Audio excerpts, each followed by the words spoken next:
Our North Carolina lawsuit is just one of many to come. I told you we warned other states, so those other states may face litigation from us.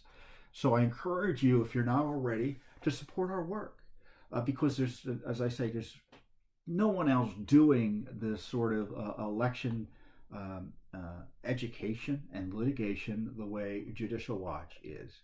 And I am proud of our team, and I encourage you to go and look at the lawsuit. Bob Popper is a former Justice Department civil rights attorney, civil rights Justice Department attorney. We're assisted by, on the outside, by another senior Justice Department, former Justice Department civil rights attorney.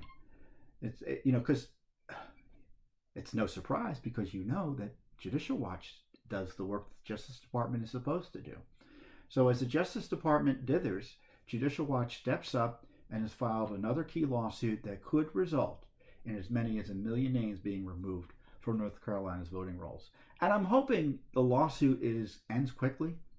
I'm hoping that North Carolina says, you know what, Judicial Watch, we screwed up. We know there are these inactive names. We know they're largely gone or shouldn't be on the list. And we're going to take and begin the process to clean up the names. That's all I shouldn't say that's all they need to do, but that would go a long way to correcting the issues that we've highlighted here. They've refused to give us the documents about what they're doing to maintain the lists, which speaks volumes. In our experience, it means they're not doing what they're supposed to do. So another big lie you hear is that, well, they're inactive voters. It means, don't worry, they don't count. Well, they do count. And I get upset when people say they don't count. I tell you what, if you're still an inactive voter on a list and you're, quote, inactive, you can go vote. And to suggest you can't go vote, that suppresses the vote. Just because you haven't voted in 6 years in North Carolina and you still live there, check in with your local election official. Let them know you're still there. But you certainly also have the right to vote. You show up in November and you can vote.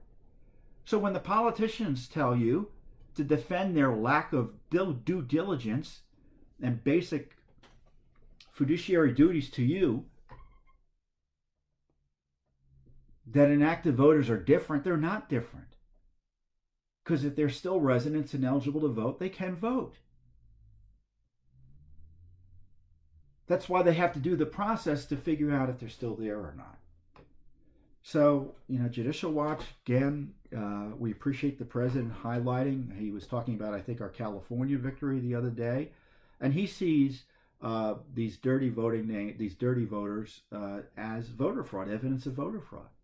And I tell you, when you look at 1.5 million names or 3.5 million or 2.5 million, whatever the number is, that's a pool from which bad guys can engage in, draw from to engage in voter fraud. It makes sense.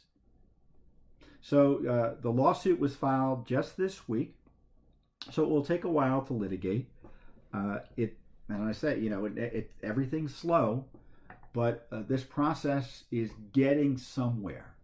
Because this litigation, we began this project, I think, in 2012.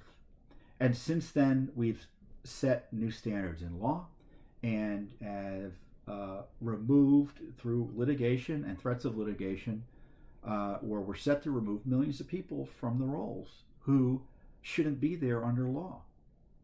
No one's being deprived of their right to vote.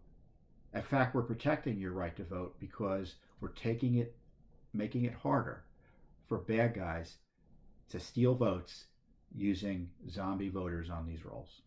So I appreciate your support of our work that allows us to file this new lawsuit against North Carolina. But you can see, as once again, Judicial Watch is on the cutting edge. The left is using the coronavirus to advance a radical agenda to blow up our elections. And what's Judicial Watch doing? The exact opposite.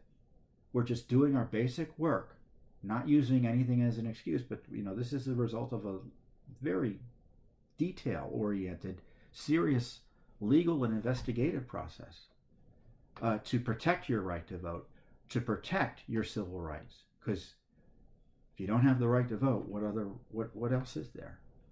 Might as well just check out, because that means you don't have the right to self-government, and it means that no one politicians can do what they want without fear of being held accountable through the ballot box. So this is pretty darn serious, this issue. Not only obviously cleaning up the voter rolls, but protecting voter ID, standing against and educating people about this mail-in voter push by Nancy Pelosi that's unconstitutional and is designed to overturn the voter rolls, the voter ID rules in 35 states, and basically blow up our elections in November.